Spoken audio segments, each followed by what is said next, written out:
సింగూరు ఆయకట్టు రైతుల కల నెరవేరింది. సింగూరు కుడి ఎడమ కాల్వల నుంచి నీటిని విడుదల చేశారు మంత్రి హరీష్ రావు. 100 కోట్ల ఖర్చుతో కెనాల్ నిర్మించారు. 2 కాలువల ద్వారా దాదాపు 40,000 ఎకరాలకు సాగునీరు అందుతుంది. సింగూరు ఎడమ కాలువతో 2 మండలాల్లోని 23 గ్రామాల్లో పంటలు సస్యశ్యామలమవుతాయి. ఈ కాలువ ద్వారా 74 చెరువుల్ని కూడా నింపుతారు.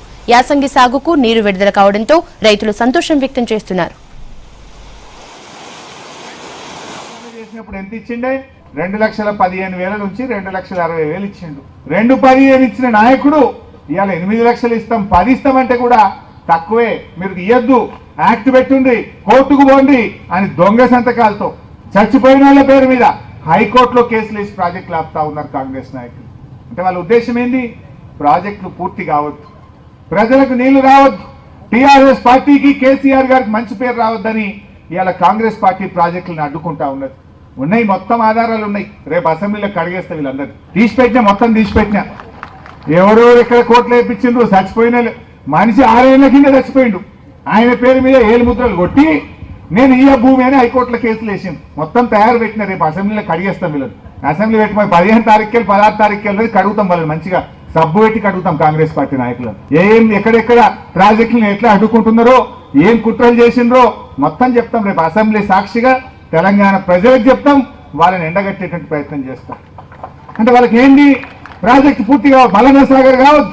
వాళ్ళు ఉండగానేమో ఒక్క ఎకరానికి నీళ్లు ఇయ్యరట. అయ్యో తెలంగాణ వచ్చింది, మా రైతుల ఆత్మహత్యలు ఆగాలి, మా రైతులు వలసలు పోవడం ఆగాలి, మా రైతుల కష్టాలు తగ్గాలి.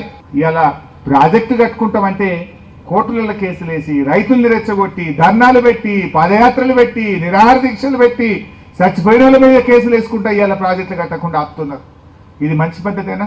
మా మాణిక్రెడ్డి అంకుల్ మాట్లాడింది. ఇప్పుడు మా వాళ్ళు పొలంలో దిగుతారో దిగరో ఇవాళ కష్టమై అపార్ట్మెంట్ల చౌకీదారులు ఉన్నారు, లేకపోతే పటాన్ చెరువు కాడ గప్చుప్లు అమ్ముకొని బతుకుతున్నారు, రామచంద్రాపూర్ కాడ ఫ్యాక్టరీలలో బతుకుతున్నారు అన్నాడు.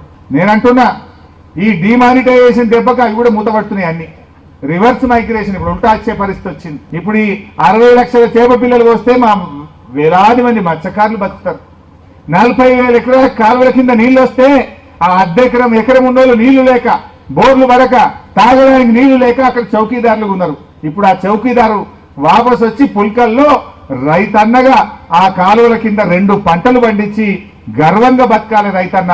అలాంటి మంచి రోజు మనకు వచ్చిందని చెప్పి నేను మనం చేస్తాను.